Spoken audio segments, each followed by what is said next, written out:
오늘 우리에게 주시는 하나님의 말씀은 데살로니가전서 1장 2절에서 7절까지 말씀입니다. 데살로니가전서 1장 2절에서 7절까지 말씀 교독합니다. 우리가 너희 모두로 말미암아 항상 하나님께 감사하며 기도할 때에 너희를 기억함은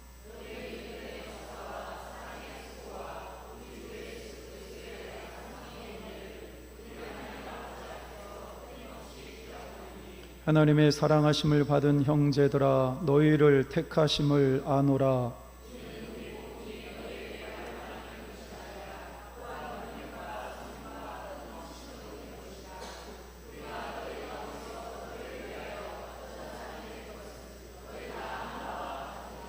또 너희는 많은 환난 가운데서 성령의 기쁨으로 말씀을 받아 우리와 주를 본받은 자가 되었으니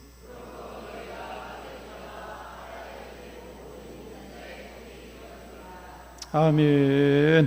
예루살렘 찬양대에 찬양이 있겠습니다.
할렐루야.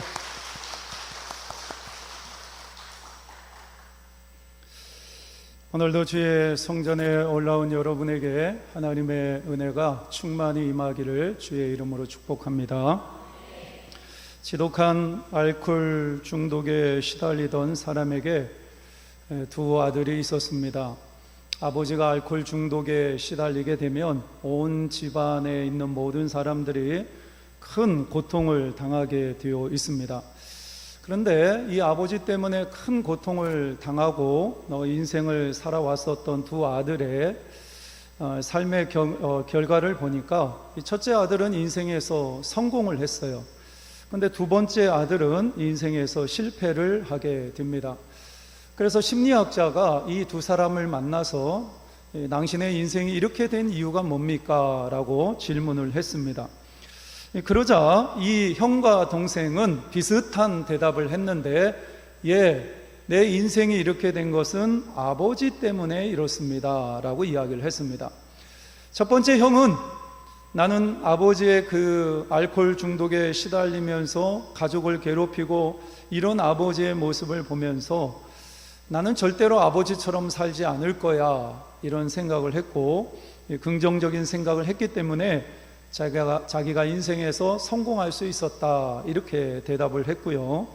이 두 번째 동생은 그 아버지의 그 아들이지 나도 별 수 없어, 이러면서 자기의 인생을 부정적으로 평가하고 바라보았기 때문에 내 인생이 이렇게 망가졌습니다 라고 고백을 했습니다. 여러분들, 우리가 인생을 살아가면서 다양한 사건을 만나고 또 여러 가지 많은 경험을 합니다. 중요한 것은 나에게 주어진 환경과 여건이 어떠하냐, 이것이 중요한 것이 아니라 그 환경과 여건을 내가 어떤 눈으로 바라보고 그리고 어떤 마음으로 내 인생을 살아가느냐, 이것이 가장 중요한 문제입니다. 우리는 믿음의 사람이잖아요. 그러면 하나님의 눈으로 세상을 바라보고 하나님의 마음을 가지고 내 인생을 계획하고 내 인생을 믿음 가운데 살아가는 그러한 성도가 되셔야 합니다. 오늘 본문의 말씀을 보면 데살로니가 교회가 나옵니다. 이 데살로니가 교회가 어떤 교회일까? 7절 말씀에 보면, 그러므로 너희가 마게도냐와 아가야에 있는 모든 믿는 자의 본이 되었느니라, 이렇게 말씀을 합니다. 여러분들 따라해 보세요. 믿는 자의 본이 되었느니라. 데살로니가 교회가 어떤 교회냐, 한마디로 말씀을 드리면 이 데살로니가 교회 주변에 많은 교회가 있었는데 그 모든 교회의 본이 되는 교회였다, 믿음의 본을 보이는 교회였다, 이렇게 성경은 말씀을 합니다. 여러분들, 우리가 누군가의 본이 된다라는 것은 쉬운 문제가 아니죠. 내가 우리 교인들에게 본이 된다, 우리 자녀들에게 본이 된다, 우리 학생들에게 본이 되어야 되겠다, 마음은 그렇게 생각할 수가 있지만 실제로 내가 다른 사람들의 본이 된다라는 것은 쉬운 문제가 아닙니다. 그럼에도 불구하고 이 데살로니가 교회는 주변에 있는 모든 교회의 본이 되는 교회였다. 얼마나 대단한 교회입니까? 저는 우리 북의 제일교회가 이런 교회가 되기를 소망합니다. 할렐루야, 할렐루야. 우리 주변에 얼마나 많은 교회가 있습니까? 그러나 그 모든 교회보다 우리 북의 제일교회가 본이 되는 교회. 여러분들, 내가 교회라고 말씀을 드렸죠? 그러면 내가 교회잖아요? 그러면 내 주변에 있는 사람들, 가정이라든가 사회에서, 직장에서, 학교에서, 내가 머무는 공간에서 누가 본이 되어야 됩니까? 내가 본이 돼야 돼요. 내가 본이 될 때 우리 북의 제일교회가 본이 되는 교회가 될 수가 있습니다. 사도행전 17장에 보면 데살로니가 교회가 어떻게 개척되어졌는지 아주 자세하게 기록되어 있습니다. 이 사도 바울이 아시아에서 복음을 열심히 전하는데 마게도냐 환상을 보게 돼요. 그래서 이게 하나님의 음성이다, 사도 바울이 깨닫고 이제 유럽 땅 빌립보에 가서 복음을 전하기 시작을 합니다. 이 복음의 성과가 있었어요. 근데 핍박이 오면서 이 사도 바울이 그 자리를 피하게 되었는데 그 다음 도시로 어디를 갔느냐면 데살로니가 이 지역에 가서 복음을 전하기 시작을 합니다. 이 사도 바울이 한 3주에서 4주 정도 데살로니가 지역에서 복음을 열심히 전했는데 많은 사람들이 복음을 받아들이고 그러면서 신앙 공동체가 세워지게 되었습니다. 사도 바울이 오랫동안 머물고 싶었지만 여러 가지 사정상 그곳에 머물러 있을 수가 없었기 때문에 다른 지역으로 가서 복음을 전하다가 한 1년 정도가 되었어요. 이 사도 바울이 궁금한 거예요. 데살로니가 교회가 도대체 어떻게 신앙생활을 하고 있었을까 궁금해서 소식을 들어보니까 오늘 7절 말씀에 나와 있는 것처럼 모든 믿는 자의 본이 되었다, 이런 소식이 들려온 거예요. 여러분들, 사도 바울의 입장에서 보면 자기가 개척해서 자기가 그 교회를 지었는데, 그 교회를 세웠는데 그 교회가 무너지지 않고 믿음이 성장하고 좋은 영향력을 끼치는 교회로 여전히 존재하고 있다, 이런 얘기를 들었을 때 사도 바울의 마음이 얼마나 기쁘겠어요. 여러분들, 데살로니가 교회는요, 어떻게 보면 햇병아리와 같은 그런 교회라고 볼 수가 있습니다. 교회에 어떤 영적인 지도자가, 아주 좋은 지도자가 그곳에 남아 있어서 이 데살로니가 교인들에게 말씀을 잘 가르치고 체계적인 훈련을 시키거나 그런 상황이 전혀 아니었어요. 그리고 대외적으로 보게 되면 로마 정권의 핍박이 계속해서 이어지고 있었습니다. 사도 바울도 그곳에서 복음을 전하다가 핍박이 너무 심해가지고 다른 지역으로 옮겨간 상황이에요. 그런데 그곳에 남아있었던 데살로니가 교회 교인들이 믿음의 선한 싸움에서 이기고 그들의 신앙은 성장하고 있었고, 그리고 지역에 있는 많은 교회에 본이 되는 교회로 남아있었다, 이 소식을 들으니까 이 사도 바울은 굉장히 보람도 되고 기뻤을 거라고 생각을 합니다.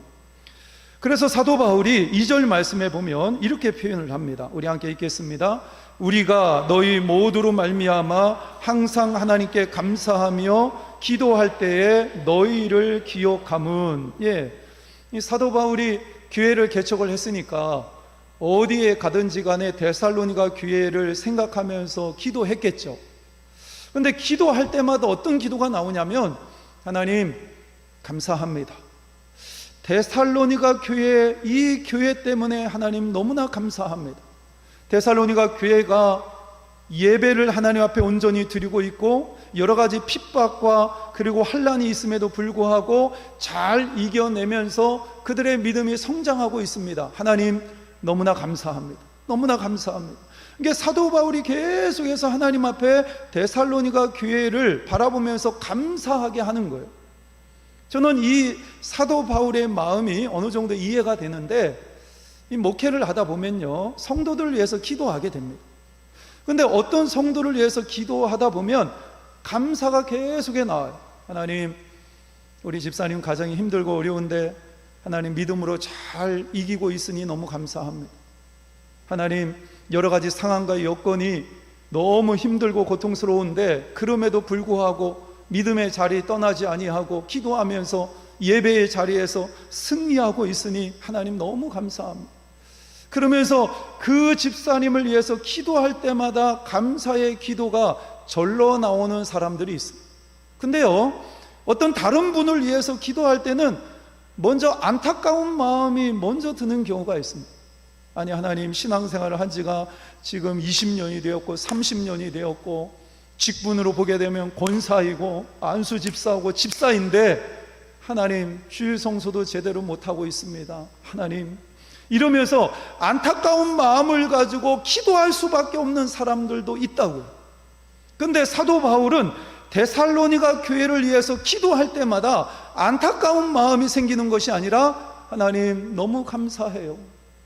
이들이 선한 싸움에서 이기고 있고 그들의 믿음이 성장해서 주변에 있는 많은 교회에 선한 영향력을 끼치고 있으니 하나님 너무나 감사합니다. 사도 바울이 이런 기도를 할 때 얼마나 보람이 되겠어요. 그렇다면 데살로니가 교회가 이런 본이 되는 교회가 될 수 있었던 이유가 뭘까? 오늘 6절 말씀에 보면 그 이유를 알 수가 있는데요, 우리 한번 읽어보도록 하겠습니다.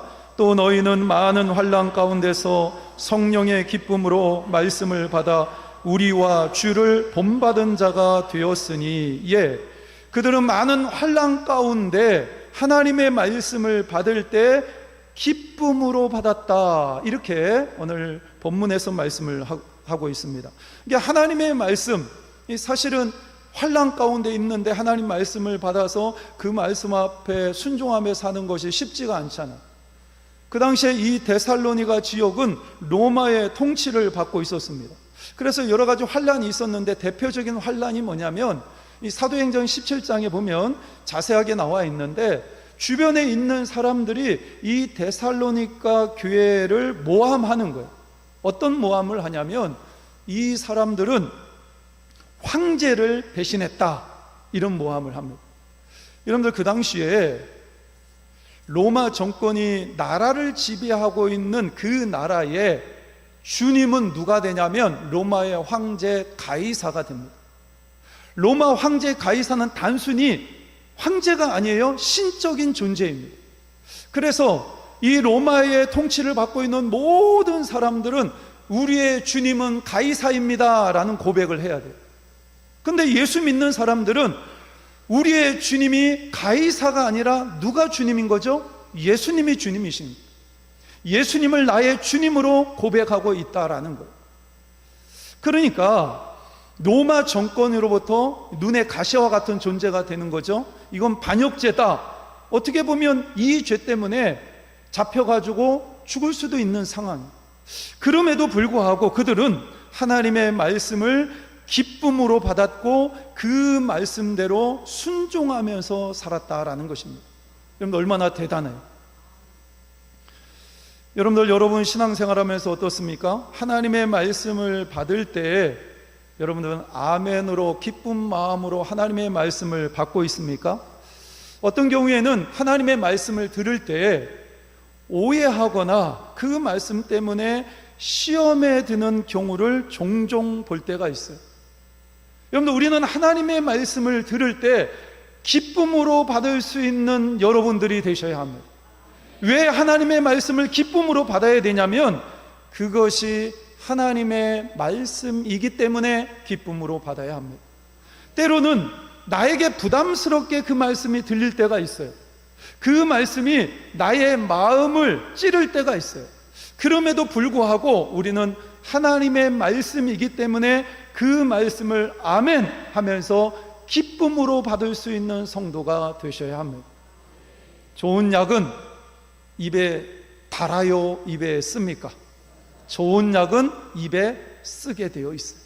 그래서 우리가 하나님의 말씀을 듣다 보면 때로는 그 말씀이 나의 마음을 찌를 때가 있다고. 그러면 하나님, 나에게 부담되는 말씀이지만 그럼에도 불구하고 내가 기쁨으로 그 말씀을 받아들이겠습니다. 이게 말씀을 대하는 믿음의 태도라고 볼 수 있습니다. 초대교회가 복음을 전할 때 베드로가 길거리에 나가서 복음을 전하니까 많은 사람들이 베드로의 설교를 듣고 마음에 찔렸다, 성경은 이렇게 표현을 합니다. 마음에 찔리고 나서 뭐라고 얘기를 하냐면, 그럼 우리가 어찌해야 되는가? 베드로가 너희들은 예수님을 영접하고 회개하고 예수님 영접하고 세례를 받아야 된다, 이렇게 선포를 하잖아요. 그래서 많은 사람들이 베드로의 설교를 듣고 회개하고 예수님을 영접하고 하나님의 백성이 되었어요.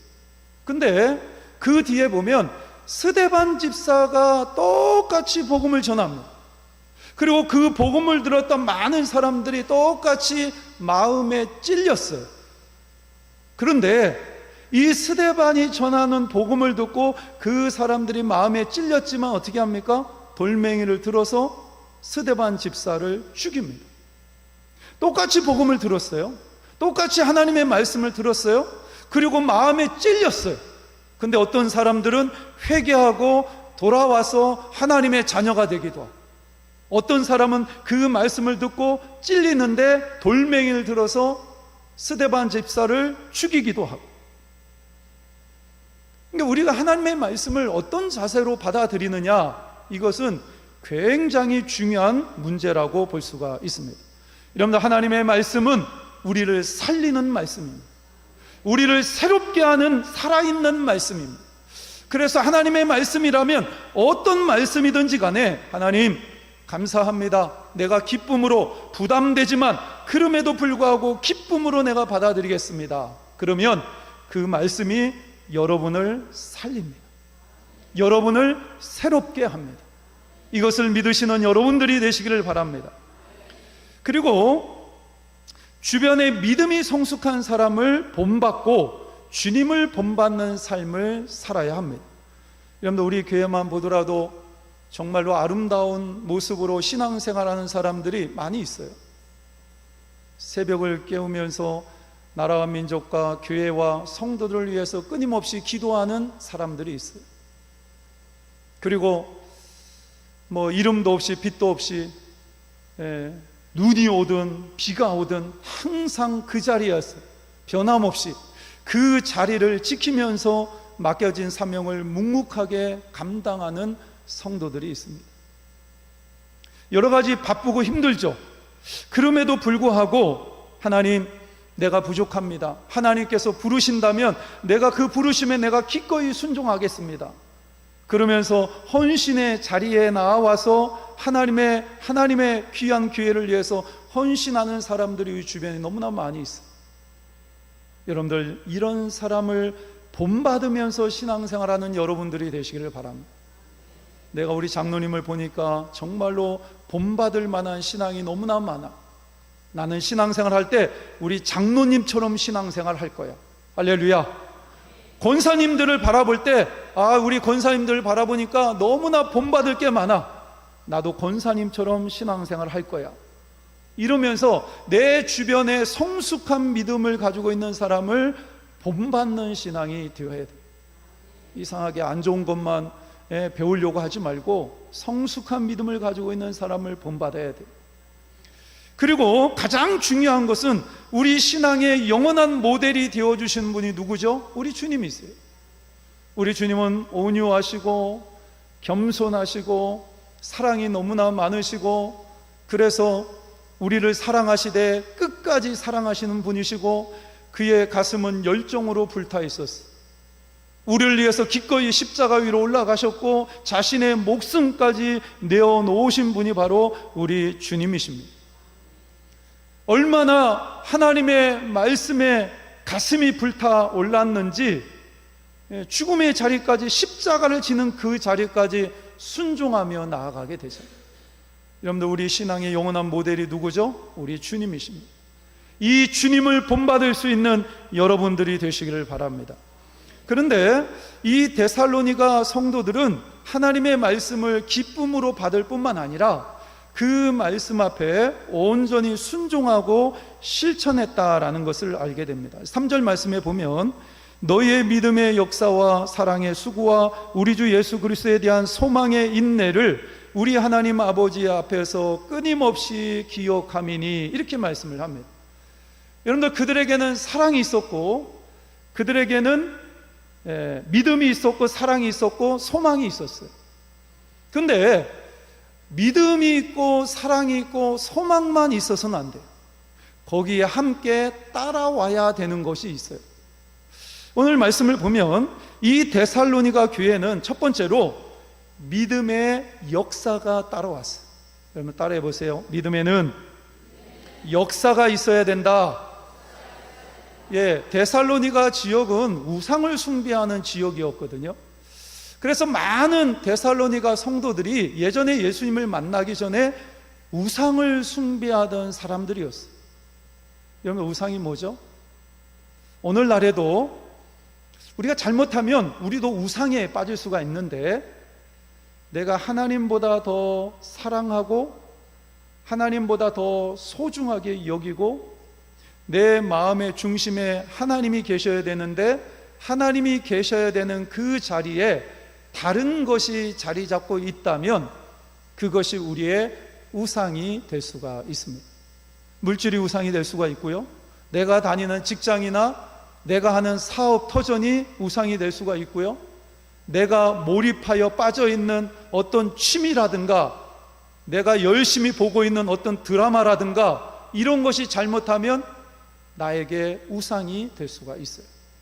그런데 이 데살로니가 성도들은 예수님을 믿는 순간 그 모든 우상을 버려버리고 누구에게 집중하는 거예요? 하나님께 집중하는 거예요. 이것이 바로 믿음의 역사입니다. 여러분들은 예수님을 영접하고 나서 여러분의 삶 가운데 어떤 변화가 있었나요? 만약에 여러분들이 예수님을 영접했음에도 불구하고 여러분의 삶 가운데 아무런 변화가 없었다면 믿음의 역사가 없는 거예요. 행함이 없는 믿음은 죽은 거예요. 행함이 있어야 우리의 믿음이 살아있는 것이고, 바로 그 행함이 있는 곳에 믿음의 역사가 있는 거예요. 여러분, 대표적인 사람이 누구죠? 성경에 보면 삭개오가 등장을 하는데요, 이 삭개오는 자신의 인생의 모든 목표가 돈을 버는 것에 있었어요. 이 사람은 신체적인 어려움이 있었어요. 어떻게 보면 열등감이죠. 사람들에게 인정받아야 되는데 아무리 생각해도 다른 것으로는 인정받을 수가 없고, 내가 돈을 많이 벌면 내가 잘 먹고 잘 살 수 있고 사람들에게 인정받을 수 있겠다. 그래서 그의 인생을 살아가는 최고의 목적이 뭐였냐면 돈 버는 것이었어요. 그래서 세리장이 되어서 세금을 거두면서 적당히 사기치고, 그러다 보니까 주변에 있는 이스라엘 사람들에게 매국노라는 소리를 들었음에도 불구하고 그 물질을 부여잡고 만족해하면서 살고 있었다. 그런데 이 삭개오가 예수님을 만납니다. 예수님을 만나고 나서 삭개오가 예수님께 뭐라고 고백을 하죠? 예수님, 내가 가지고 있는 재산의 절반을 떼어서 불쌍한 사람들에게 나누어 주겠습니다. 그리고 혹시나 내가 토색한 일이 있다면 그 사람을 만나서 내가 4배로 갚아주겠습니다. 그의 삶의 변화가 일어났어요. 이게 믿음의 역사입니다. 여러분들, 이 삭개오에게 있어서 자기의 인생의 가장 중요한 것이 돈이었고, 돈이 인생의 목적이었는데, 예수님을 만나면서 그 돈은 목적이 아니라 수단이 된 거예요. 내가 어떻게 하면 하나님을 잘 섬길 수 있을까? 내 주변에 있는 이웃을 섬길 수가 있을까? 그래서 자신이 가지고 있는 그 돈이, 물질이 수단이 되어서 다른 사람을 돕고, 내가 혹시나 손해를 끼친 사람이 있으면 내가 4배로 갚아주겠다, 이렇게 변화되어 삭개오의 모습을 보게 됩니다. 여러분들은 예수님을 영접하고 나서 여러분의 삶 가운데 어떤 변화가 있었어요? 우리가 성령 충만하게 되면 우리에게 성령의 열매가 나타나잖아요. 내가 성령 충만하면 능력 받아서 돈 많이 벌고 세상에서 성공하고, 이게 아니에요. 성령 충만하게 되면 내 삶 가운데 성령의 열매가 맺히는데, 사랑, 희락, 화평, 오래 참음, 자비, 양성, 충성, 온유, 절제, 이래서 성령의 9가지 열매가 내 삶에 나타난, 그 성령의 열매가 내 삶 속에서 나타나는 것, 이게 믿음의 역사입니다. 두 번째로, 사랑에는 수고가 있어야 합니다. 여러분들, 십자가 위에서 하나님의 사랑을 경험한 사람은 사랑의 사람이 될 수밖에 없습니다. 십자가 위에서 하나님의 그 강렬한 사랑을 우리가 맛보았잖아요. 그러면 그 하나님의 강렬한 사랑을 경험한 사람은 사랑의 사람이 될 수밖에 없습니다. 그런데 하나님께서 우리에게 가르쳐 주신 그 사랑은 말로 하는 사랑이 아니라 수고가 있는 사랑이 되어야 합니다. 내가 나눠주고, 내가 섬겨주고, 그리고 내가 그 사람을 위해서 땀을 흘리고 눈물을 흘리는 수고가 있는 사랑, 그 사랑이 될 때 온전한 사랑이 될 수가 있습니다. 그것이 진짜 사랑이라는 거예요. 제가 북예제일교회 부임하고 나서 새벽마다 1,000번째 헌금을 드리는 분이 계시더라고요. 그래서 저는 1,000번째 헌금이 뭔지 아시죠? 날마다 새벽마다 하나님 앞에 감사의 예물을 드리는데 1,000번을 하나님 앞에 드리는 거예요. 2년 한 6개월 정도 드려야 되니까 매일마다. 그게 쉬운 일이 아니거든요.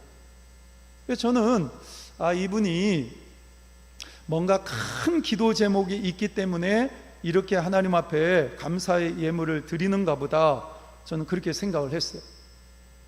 그래서 이름을 보니까 나중에는 이분이 누군지 알게 됐잖아요. 그분을 보니까 몸도 연약해 보이고 여러 가지 이제 기도 제목도 있으시고, 그래서 그런 기도 제목을 가지고 1,000번제를 드리시는구나, 제가 그렇게 생각을 했는데, 나중에 그분과 면담하고 신방하고 나서 그분이 1,000번제 헌금을 드리는 이유를 알았어요. 그게 뭐냐면, 우리 북예제일교회가 이게 건축하고 이러면서 빚이 좀 있잖아요. 근데 하나님, 제가 그 빚에 1,000만 원을 감당하고 싶은데 제가 돈이 없습니다. 그러니까 날마다 10,000원씩 1,000번을 하나님 앞에 드려서 이 1,000만 원을 하나님 앞에 예물로 드리겠습니다. 대단하지 않아요? 근데 하나님을 사랑하고 교회를 사랑하니까 그런 마음이 생기는 거예요. 이것이 바로 사랑의 수고입니다. 여러분들, 부모가 자녀에게 보여주는 사랑은 너무나 귀하잖아요. 세상에서 가장 고귀한 사랑이 부모의 사랑입니다. 부모는 자녀를 위해서 모든 것을 쏟아붓잖아요. 사랑의 수고를 마다하지 않잖아요. 이 사랑의 수고가 있기 때문에 자기 자녀를 위해서 자신의 모든 것을 쏟아부을 수 있기 때문에 그 사랑이 고귀한 사랑이 된 거예요. 하나님께서 예수님을 이 땅에 보내주셨는데, 하나님께서 우리를 향해서 내가 너희를 사랑한다 그러면서 하늘 보좌에 앉으셔가지고 가만히 앉아 계신 것이 아니라 자신의 독생자 하나뿐인 아들을 이 땅에 보내주셨어요. 그리고 우리를 위해서 십자가에 달려 죽도록 하나님께서 그렇게 허용하셨잖아요. 이게 하나님께서는 우리를 사랑하신다라고 말씀하시면서 그 사랑의 엄청난 대가를 지불하신 것, 이것이 최고의 사랑의 수고입니다. 사랑에 대해서 가장 많이 이야기하는 곳이 어디죠? 교회예요. 교회에서 가장 많은 사랑을 이야기합니다. 근데 여러분들, 교회 안에서 사랑이 느껴지시나요? 아니, 가장 많이 사랑에 대해서 이야기를 하는데 왜 교회마다 사랑이 느껴지지 않을까? 이유가 뭘까? 그것은요, 사랑의 수고가 없기 때문에 그래요. 말로는 하나님, 우리 교회 사랑이 많은 교회가 되게 해주세요 이러면서 기도는 막 해요. 그런데 사랑하기 위해서 지불해야 될 대가, 섬겨주고 나눠주고 그 다음에 내가 눈물을 흘리고 땀을 흘리고 이런 사랑의 수고가 있어야 되는데 이게 없으니까 허공만 치는 그런 기도가 되는 거예요. 여러분들, 우리에게 사랑의 수고가 있는 가장 아름다운 사랑을 하나님께 보여드릴 수 있는 여러분들이 되시기를 바랍니다. 세 번째로, 소망에는 인내가 있어야 합니다. 우리의 신앙의 여정은 참 힘들고 어려운 과정이죠. 여러 가지 힘들고 어려운 순간을 만나게 됩니다. 인생은 전쟁터와 같다라고 이야기를 하는데 우리 신앙의 여정도 치열한 영적인 전쟁이 있어요. 그런데 여러 가지 힘들고 어려움이 있음에도 불구하고 우리는 그 핍박 속에서도 소망을 가져야 되잖아요. 소망을 가지고 있으면 그리고 나서 인내하는 성도가 되어야 합니다. 우리도 인생을 살다 보면 힘든 일을 경험할 때가 있는데 하나님께서 우리에게 주신 소망을 부여잡고 있을 때 우리는 어떤 상황 속에서도 인내할 수 있는 그러한 성도가 됩니다. 우리가 성경을 보면 요셉을 만나잖아요. 하나님께서 요셉에게 꿈을 주셨어요. 근데 이 요셉이 자신의 꿈을 이루기까지 13년이라는 세월을 보냅니다. 근데 어떻게 보내냐면 형들에게 팔려가지고 이 애굽의 노예로 끌려가요. 보디발의 집에 가가지고 노예 생활을 하다가 그곳에서 열심히 일하니까 어느 정도 인정을 받아서 가정 총무가 되었는데 보디발 아내의 유혹에 넘어가지 않으니까 모함을 받아서 감옥 안에 들어갑니다. 이 요셉의 삶은 계속해서 밑바닥을 향해서 내려가고 있었어요. 근데 성경에 보면 이 요셉의 삶이 형통했다라고 이야기를 합니다. 아니, 노예로 팔려왔는데 그래서 보디발의 집에서 노예로 살고 있고 모함 받아가지고 감옥까지 들어갔는데 성경에서는 이 요셉의 삶이 형통했다라고 이야기를 합니다. 그 형통의 비밀이 뭘까요? 왜 성경에서는 요셉을 형통했다라고 이야기를 할까요? 우리는 형통하다라고 얘기를 하면 내가 하는 일이 잘 되고 돈도 잘 벌고 환경도 좋아지고 건강하고 이래야 형통하다라고 생각을 하는데 여기서 요셉이 경험한 형통은 하나님과 동행하고 있기 때문에 형통하다고 이야기를 한 거예요. 낙심할 수밖에 없고 하나님을 떠날 수밖에 없는 상황임에도 불구하고 여전히 하나님과 동행하고 있는 요셉, 그 요셉의 삶을 성경에서는 형통하다라고 이야기를 합니다. 그러니까 여러분, 우리가 인생을 살아가면서 힘들고 어려운 순간이 있음에도 불구하고 그 자리에서 하나님과 동행하고 있다면 하나님의 눈으로 바라봤을 때 우리의 삶은 형통한 거예요. 그런데 우리가 세상 속에서 잘 먹고 잘 살고 있는데 하나님을 떠나서 살고 있다면 우리의 삶은요, 형통한 삶이 아닌 거예요. 하나님의 눈으로 바라봤어요.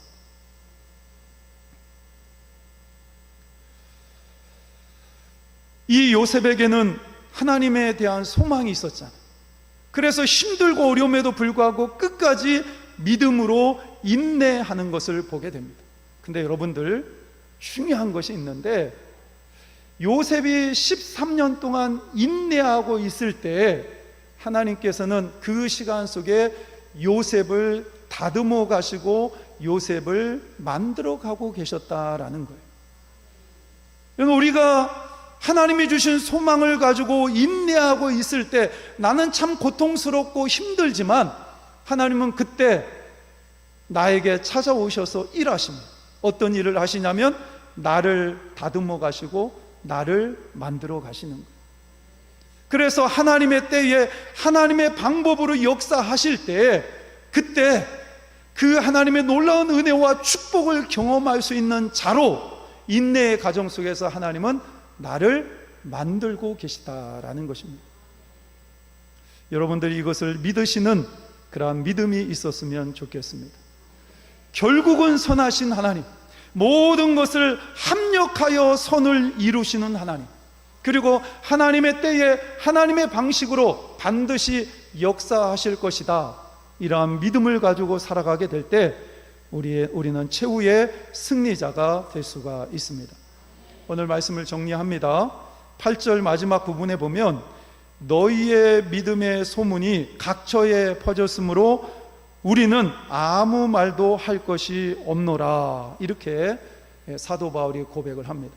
이게 골로새서 교회를 바라보면서 편지를 썼으니까 다른 교회 같은 경우에는 여러 가지 말을 하잖아요. 너희들 이렇게 살아야 된다, 하나님 앞에서 너희들 신앙은 이렇게 되어야 된다, 이러면서 겉면의 말씀을 많이 하는데 사도 바울이 골로새 교회를 향해서는 뭐라고 얘기하냐면 너희들의 믿음의 소문이 각처에 퍼졌으므로 이제 너희들에게 할 말이 별로 없다. 쉽게 얘기하면 너희들의 믿음이 이만큼 성장했으니까 이제 하산해도 된다. 이러면서 사도 바울이 이 교회의 신앙을 인정하는 것을 볼 수가 있어요. 여러분들, 하나님께서 우리 북의 제일교회를 바라보면서 어떻게 평가하실까? 내가 교회인데 나를 바라보면서 하나님은 나를 어떻게 평가하실까? 굉장히 중요한 문제이잖아요. 우리가 사람들에게 인정을 받는 것도 중요하지만 우리에게 있어서 가장 중요한 것은 누구에게 인정을 받아야 됩니까? 하나님께 인정을 받아야 되죠. 그럼 하나님께서 우리 북의 제일교회를 바라보시면서 어떻게 평가하실까? 교회인 나를 바라보면서 우리 하나님께서는 어떻게 평가하실까? 여러분, 우리가 먼저 가장 중요한 것은 우리의 모든 것이 하나님을 바라보고 하나님께 집중하는 삶을 살아야 돼요.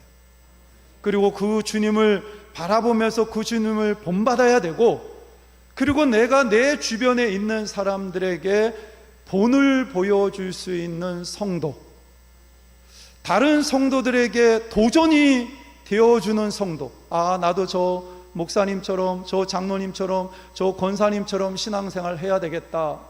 다른 사람들에게 상처나 아픔을 주는 성도가 아니라 다른 성도들에게 도전을 줄 수 있는 성도, 많은 사람들에게 본을 보여주는 성도, 이런 성도가 될 때 우리 교회는 건강한 교회가 될 수 있고 아름다운 교회가 될 수가 있습니다. 우리 북의 제일교회가 그런 교회가 되어지시기를 주님의 이름으로 축복합니다. 존귀하신 아버지 하나님, 참으로 감사를 드립니다. 오늘도 우리에게 생명의 말씀을 주셔서 하나님 너무나 감사를 드립니다. 데살로니가 교회가 믿음의 역사가 있었고 사랑의 수고가 있었고 소망의 인내가 있었습니다. 그래서 많은 주변에 있는 교회의 믿음의 본이 되었습니다. 하나님, 우리 북의 제일교회가 그런 교회가 되게 하여 주옵소서. 말뿐인 신앙이 아니라, 형식적인 신앙이 아니라 살아있는 신앙으로 서로에게 믿음의 본이 되게 하게 하시고 서로를 아름답게 세워가는 그러한 교회가 되게 하여 주옵소서. 예수 그리스도의 이름으로 기도하옵나이다. 아멘.